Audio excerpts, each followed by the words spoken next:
Police ने शराब P के एक सच आदमी को 12 बजे 1 बजे रात की पहुंचती है, उसकी शिखा उखाड़ती है, उसकी मोछे उखाड़ती है, पूछती तुम कौन हो, कहीं पाड़े ब्राह्मण है। पाड़े ब्राह्मण पर गाली दिया। माँ बहन का छोटी छोटी पोती थी उसके बगल लेटी थी, उसको लात से ढकेल दिया। उनकी पत्नी निकली, उनको ढकेल दिया। बताइए 65 साल के एक ब्राह्मण जिसके ऊपर कभी 151 नहीं लगा था, उत्तर प्रदेश के मुख्यमंत्री ब्रजेश पाठक जी से मिले और ब्रजेश पाठक जी ने कहा कि उसका पाप का घड़ा भर गया, हम आदेश कर रहे हैं, उसके खिलाफ FIR होगी, उसकी जेल आ जाएगी। कि बैठक का उद्देश्य है कि ब्राह्मणों को जागरूक करना, ब्राह्मण समाज की कई समस्या आती है उसको खड़ा करना। आप देखते हैं पूरे जिले में तमाम ब्राह्मणों को उत्पीड़न हो रहा है, आप सारों लोग अवगत हैं। अभी भोला पांडे का तत्काल प्रकरण आया, अभी आपने किया मिल्कीपुर में, हम लोगों ने जोरदार से सुनाया क्योंकि उसको मैंने कप्तान से मिला, कप्तान ने कहा लाइन हाजिर, हमका लाइन हाजिर कोई जरूरत नहीं है। जिस तरीके से पुलिस ने शराब पी के एक सच आदमी को 12 बजे 1 बजे रात की पहुंचती है, उसकी शिखा उखाड़ती है, उसकी मोछे उखाड़ती है, पूछती तुम कौन हो, कहीं पाड़े ब्राह्मण है। पाड़े ब्राह्मण पर गाली दिया। माँ बहन का छोटी छोटी पोती थी उसके बगल लेटी थी, उसको लात से ढकेल दिया। उनकी पत्नी निकली, उनको ढकेल दिया। बताइए 65 साल के एक ब्राह्मण जिसके ऊपर कभी 151 नहीं लगा था, उसको इस तरीके तो कप्तान ने कहा कि हम जांच कराते कार्रवाई करेंगे। हम लोग आज ही मिले, अभी आपको बता दें 22 मई को हम लोग उत्तर प्रदेश के मुख्यमंत्री ब्रजेश पाठक जी से मिले और ब्रजेश पाठक जी ने कहा कि उसका पाप का घड़ा भर गया, हम आदेश कर रहे हैं, उसके खिलाफ FIR होगी, उसकी जेल आ जाएगी। अभी परसों पंडित राधिका प्रसाद पांडे जी मिले थे, विश्व ब्राह्मण समाज के राष्ट्रीय अध्यक्ष, वो बताए कि IG कार्यालय हम गए थे, IG कार्यालय में आपका पत्र आ गया है, कार्रवाई हो रही है, जल्दी वो सब जेल जाएंगे। आप जानते हैं पूरे ब्राह्मण कई पूरे जिले में, पूरे प्रदेश में अभी हाथरस का प्रकरण था, आप लोग जानते हैं, उमेश उपाध्याय जी की हत्या हुई, उस पर भी हम लोग उठाए, उसके काउंटर हुआ। जहाँ जहाँ पूरे देश में ब्राह्मणों बात आती है वहाँ हम लोग लगते हैं और ब्राह्मणों के साथ अन्याय होती है तो हम लोग तन मन धन से लगकर उसको करते हैं। बिल्कुल फर्क करेगा। योगी जी हमारे बहुत अच्छे मुख्यमंत्री हैं। योगी मोदी ऐसे मुख्यमंत्री नहीं मिलेंगे, ऐसे मुख्यमंत्री अगर देश में रहेंगे देश का कल्याण होगा।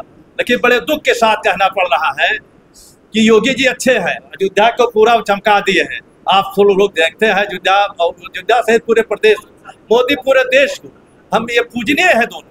लेकिन ब्राह्मण के उत्पीड़न कहीं होता है तो योगी जी के बुलडोजर का तेल खत्म हो जाता है, इसका ब्राह्मणों को दुख है। अगर इस पर योगी जी चिंतन नहीं किए तो ब्राह्मण समाज को इस पर चिंतन करना पड़ेगा, सोचना पड़ेगा, मजबूरन सोचना पड़ेगा। लेकिन हम लोगों को कोई रास्ता नहीं है। 99% ब्राह्मण हमेशा भारतीय जनता पार्टी के साथ खड़ा रहता है, आज भी खड़ा है।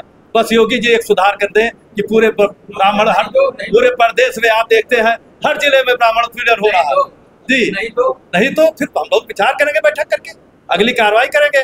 जैसे हम लोग 5 मांगे उठाए हैं, बिहार सरकार हमारा श्रवण आयोग कर दिया, आप जानते हैं, या अखिल भारतीय चाणक्य परिषद आरक्षण आर्थिक आधार पूरे देश में लागू करे, योग्यता आधारित पद पर किसी प्रकार आरक्षण न लागू, श्रवण आयोग का गठन हो, सामान्य नागरिक संहिता लागू हो, और भगवान परशुराम जी के प्राकट्य दिवस पर सार्वजनिक अवकाश पहले भी था, आज भी मांगते थे। और नंबर 5, भगवान परशुराम जी का भव्य मंदिर राम जन्मभूमि परिसर में होना चाहिए, क्योंकि भगवान राम का भगवान परशुराम जी का संवाद हुआ था, पूरा देश नहीं पूरा विश्व जानता है। इस नाते हम लोग मांग है कि भगवान परशुराम जी का अयोध्या में भव्य मंदिर, जैसे तमाम मंदिर महाराष्ट्र में बनवाया, वैसे भगवान परशुराम जी का भी मंदिर वहाँ बने, जिससे राम जी परशुराम जी का संवाद। जिस तरह से बात की जाए तो पता लगा कि आपका संगठन योगी से मिलने की तैयारी लगा, योगी से मिलने की बात कर रहे हैं। योगी जी से हम लोग मिलना चाहते, पूरी बात रखना चाहे। बिहार सरकार देखिए अभी कर दिया समारोह, तो हम लोग अभी रांची में बैठक की, आप लोग जानते हैं 6-7 जुलाई को हम लोगों की बैठक पटना में है। पूरे देश में हम लोग बैठक करके पूरे देश के ब्राह्मणों को जागृत कर रहे हैं, और जब तक ये 5 मांगे हमारी पूर्ण नहीं होगी हम लोग इसकी लड़ाई लड़ेंगे। अगर सरकार मेरी बात नहीं सुनती है तो हम लोगों को गंभीरता विचार करना चाहिए। हम सरकार से पूछना चाहते हैं आरक्षण किसको देना चाहते हो? उस जात के जो बड़े बड़े लोग हैं, जो हरिजन के बड़े बड़े अधिकारी हैं, बड़े बड़े नेता हैं, उनके बच्चों के जो गरीब है उनको दीजिए। हम कहाँ विरोध कर रहे हैं, गरीबों को दीजिए, जो भी गरीब हो, चाहे बैकवर्ड हो चाहे हरिजन हो, जो गरीब हो उसको आरक्षण लाभ मिलना चाहिए।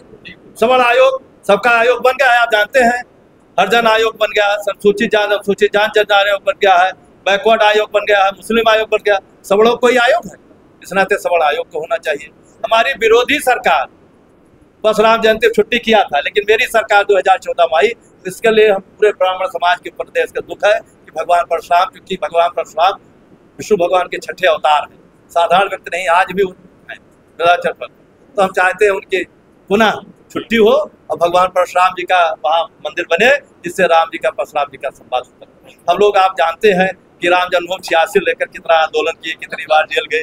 सर्वप्रथम पूरे शुक्ला जी प्रदेश में हम लोग पहला जेल गए थे, रात में 12 बजे निकाले गए।